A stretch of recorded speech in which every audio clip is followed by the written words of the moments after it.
Hello YouTube, thought I'd do a quick video here. Now, if you're planning on running two programs at the same time using only one db9 adapter, then watch this video. Now, if you're not going to be doing that, if you're just going to run one program at a time, then you do not need to do this. Now, for an example, I'm running my date and time and Zello at the same time. So I need to share the db9 adapter here, and so I have to do this. Now, if I'm going to just run Zello by itself, then I do not need to do this. If I'm going to run date and time by itself, I do not need to do this. Okay? So that's the only time you're going to need to do this, if you're going to run two programs at the same time using only one db9 adapter. Now, the thing of it is, there's two ways you can do this. One way, obviously, with some special software, which I'll show you. The other way is to have two db9 adapters, but obviously most hardware does not have it so that you can plug in two db9 adapters. So in that case, we're going to have to use the software version of how to do this, okay? So also, they call this USB db9. It's also called a COM port or a serial port, just to let you know the terminology. Now, most newer computers do not have this, so you have to buy an adapter. As you can tell, I have mine plugged into the computer. It's a USB to db9 adapter is what they call it. So, like I said, most computers do not have these. The newer computers do not have this. And this is what it's got, the plug on it, and it's got the 9-pin connector on there. So that's what that plug is for. So let's go ahead and go to the desktop here. Let's go ahead and I'm going to show you this. I'm going to move this over here. I'll explain that in a minute. Now, I'm on a different computer now, and to be honest, I do not remember what COM port my USB db9 adapter is. What I mean by that is, when I installed this right here a while back ago, it came up with a COM port number. I don't remember what it is, so I got to look it up quick, and I'm going to show you how to do that. So let's go back to the desktop. Now, what we're going to do here is we're going to go to the search bar. If you're on Windows 10, the search bar down here, you can type in Device Manager, and it comes up. We're going to click on that. And this is going to call up a window here, and I'm going to be able to look up to see what my COM port is.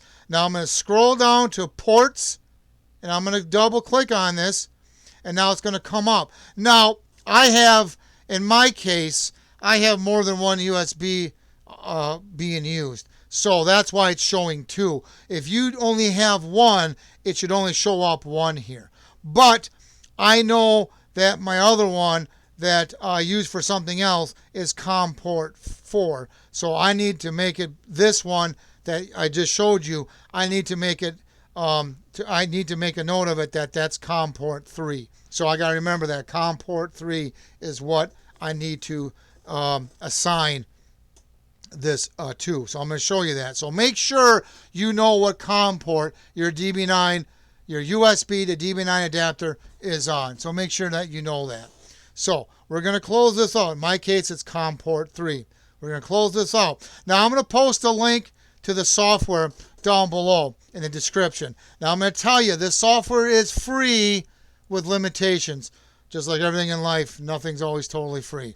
One of the limitations is, after 14 days, when you reboot your computer, you're going to have to reset the software back up. And it's real simple to do.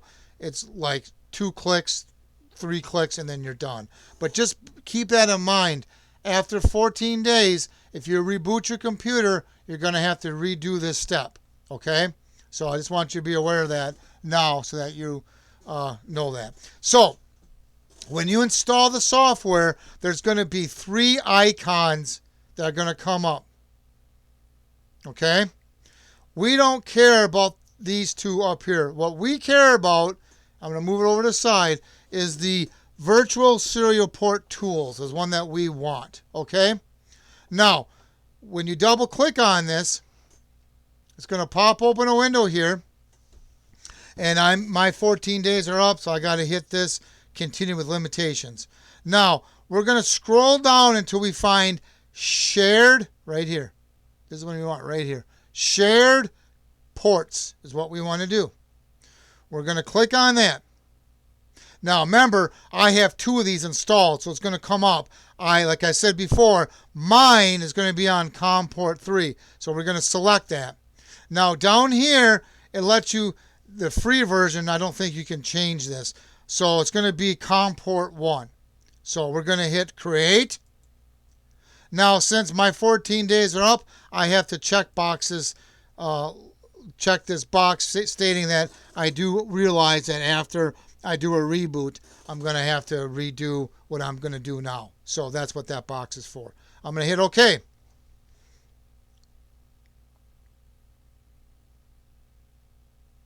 And now we wait. And there it is. So now my COM port 3 is being shared as COM port 1. As you just seen, it just notified me I have a new COM port, which is 1. So now when I use any program, I have that program use COM port 1, not 3. So let me show you. So let's go to the date and time. Let's open this up. Okay, so now what I'm going to do here is I'm going to go to COM port, and you can see here, now 1 is showing up. I want to select 1. I want to hit OK. Now there's COM port 1. See that? Now if I open it up again, and I select COM port 1, see? I can do that now. See that?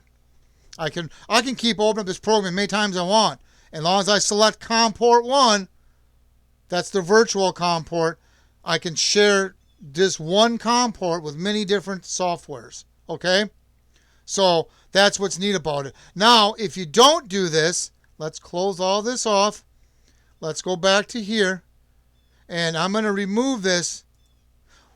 When you restart your computer, I believe, if I remember right, it's going to look like you never installed it. So it's going to look like this after 14 days. So you just got to see how it removed it now. It's gone. Okay. So now, if I go back to the date and time, I'm going to get an error probably when I open it up because the COM port's not there. So it's going to probably come up with an error. See? There's no COM port 1. So if I go back and put COM port 3, my original COM port number, okay, I'm okay. Right? But now if I try to open up another one, it's not going to let me do that. You cannot use, see, it won't let me do it. You cannot, only one program at a time can use the actual hardware. So that's the reason why you need to do this if you want to run 2 programs at once.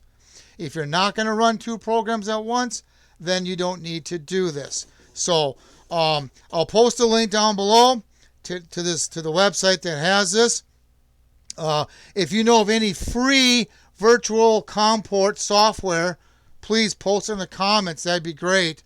At any rate, I hope this video is helpful. If you have any questions or comments, please post them down below.